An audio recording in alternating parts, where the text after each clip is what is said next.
Psalms saam met my, Rinus van Sandwyk van Sion Gemeente in Parys. Vanmôre die beurt van Psalm 149. Kom juig voor die Here. Ek lees vir jou vers 6 tot 9 uit die Nuwe Lewende Vertaling.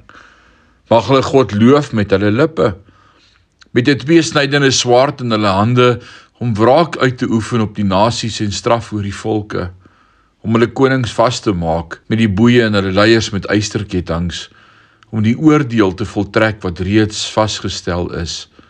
Dit is die roem van sy troue dienaars. Prys die Here. In die eerste deel van hierdie Psalm vertel die psalmis wat vreugde en voorreg dit is om aan God te behoort en deel te wees van sy spesiale volk. Dit is uit hierdie vreugde dat lofprysing en aanbidding vloei. Soos hy voortgaan, vertel hy wat 'n voorreg dit is om vir God en vir sy volk te veg. Hierdie stryd het niks te doen met persoonlike wraak nie, maar gaan oor die stryd vir die eer van God.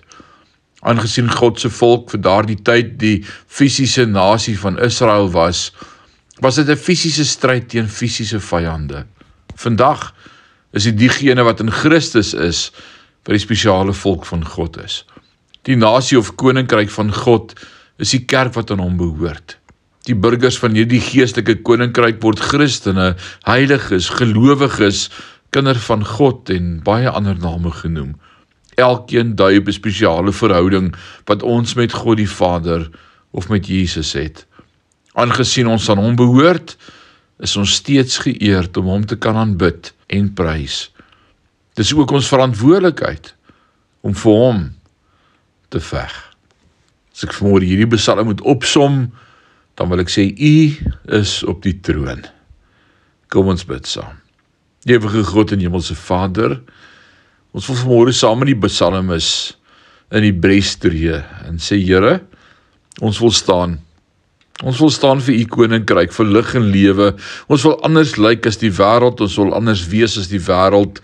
Ons wil ambassadeurs wees van die koninkryk van lig en lewe.